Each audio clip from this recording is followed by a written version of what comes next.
오늘 우리에게 주신 하나님의 말씀은 어제에 이어서 마태복음 15장 21절부터 28절까지 마태복음 15장 21절부터 28절까지 교독하고 마지막 절은 합독하겠습니다. 예수께서 거기서 나가사 두로와 시돈 지방으로 들어가시니 가나안 여자 하나가 그 지경에서 나와서 소리질러 이르되 주 다윗의 자손이여 나를 불쌍히 여기소서 내 딸이 흉악하게 귀신 들렸나이다 하되 예수는 한 말씀도 대답하지 아니하시니 제자들이 와서 청하여 말하되 그 여자가 우리 뒤에서 소리를 지르오니 그를 보내소서. 예수께서 대답하여 이르시되 나는 이스라엘 집이 잃어버린 양 외에는 다른 데로 보내심을 받지 아니하였노라 하시니 여자가 와서 예수께 절하며 이르되 주여 저를 도우소서. 대답하여 이르시되 자녀의 떡을 취하여 개들에게 던짐이 마땅하지 아니하니라. 여자가 이르되 주여 올소이다마는 개들도 제 주인의 상에서 떨어지는 부스러기를 먹나이다 하니 이에 예수께서 대답하여 이르시되 여자여 내 믿음이 크도다 내 소원대로 되리라 하시니 그때부터 그의 딸이 나으니라. 아멘. 오늘 또 실시간 유튜브를 통해서 기도의 향연 속에 새벽을 깨우는 우리 선한 유세 성도님들 모두 여호와 샬롬 하나님의 평강과 우리 은혜가 풍성하시기를 축복합니다.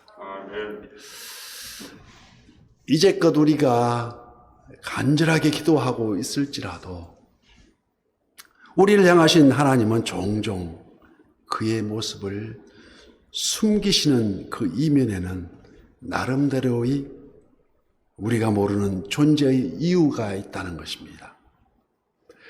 다윗이 사울왕으로부터 쫓겨서 10년이 넘도록 도망 다닐 때도 그 도피 생활이 언제 끝날 것인지 한 번도 귀띔해 주신 적이 없습니다.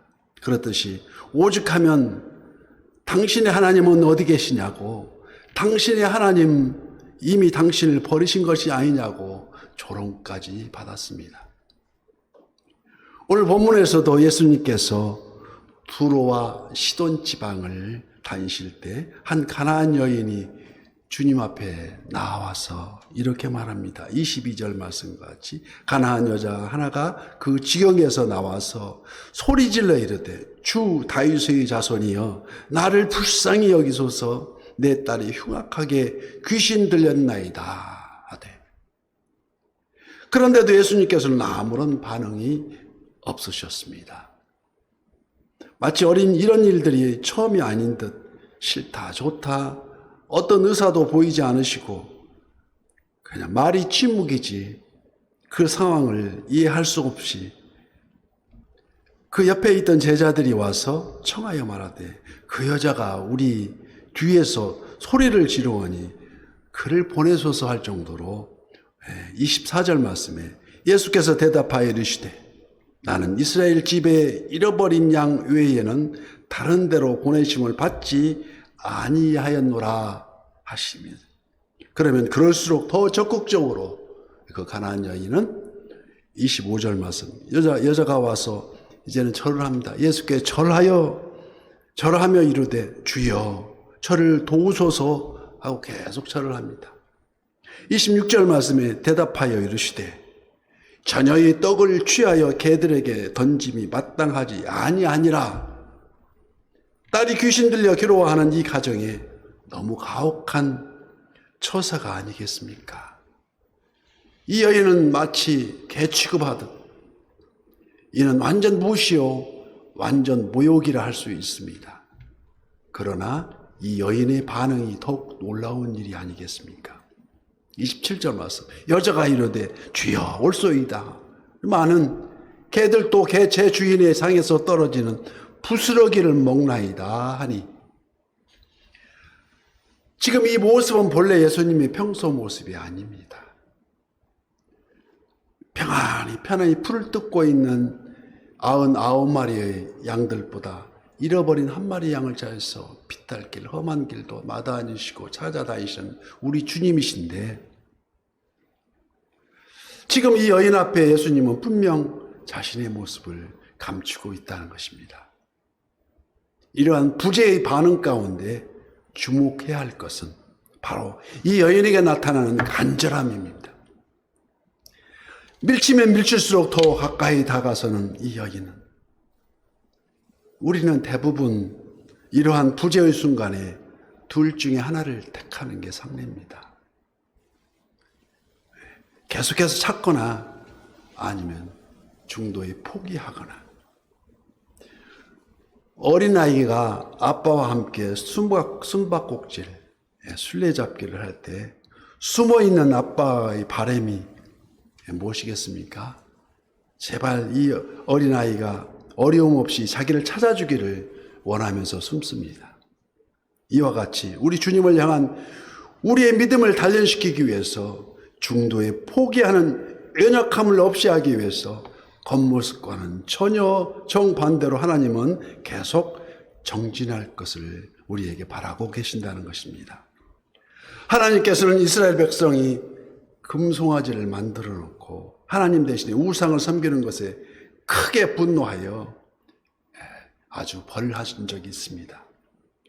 일명 금송아지 사건의 그 원인이 무엇입니까? 바로 하나님의 부재입니다. 하나님 안 계시다는 것입니다. 하나님 대신에 금송아지를 섬기겠다는 그들의 마음입니다.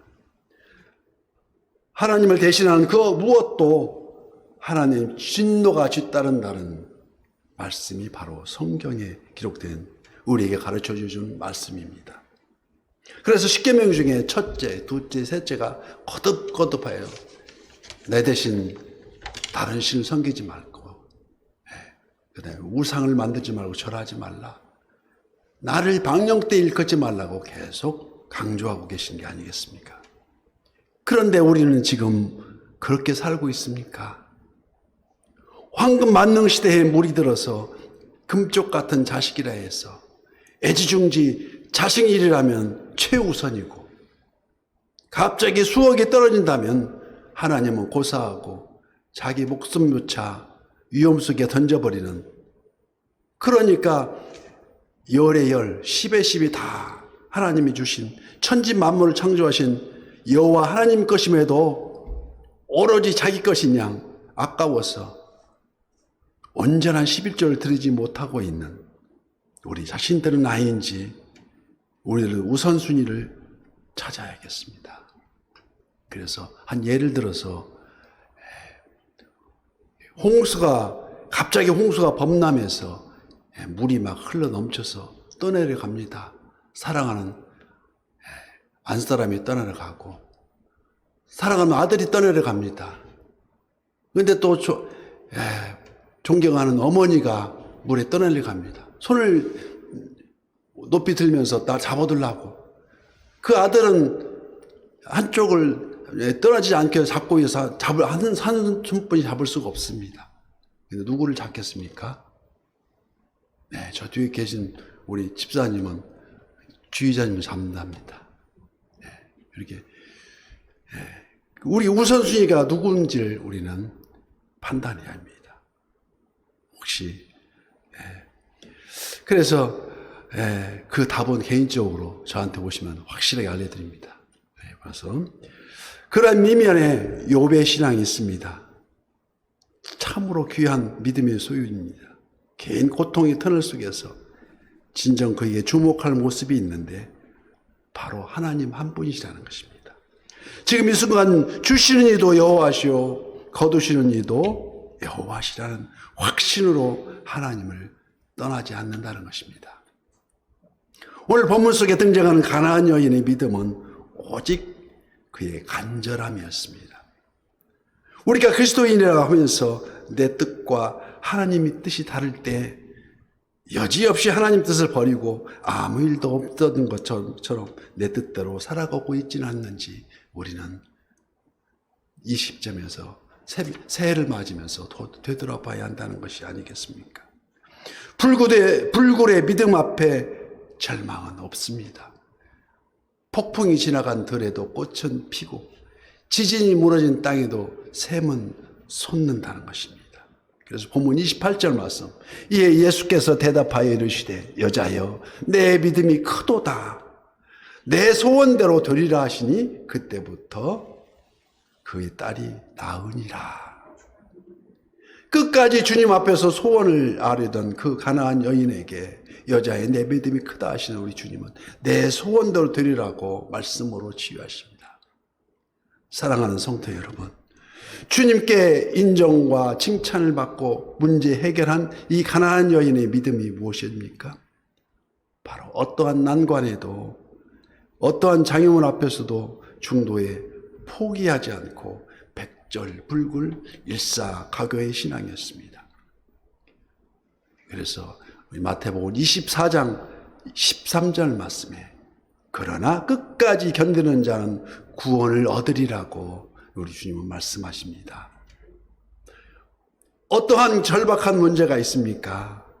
여기 선한 이웃의 지체가 되어서 새벽을 깨우면서 우리 주님 전에 나와서 불굴의 믿음 속에 분명 우리 주님은 응답하신다고 우리 성경은 약속하고 있습니다.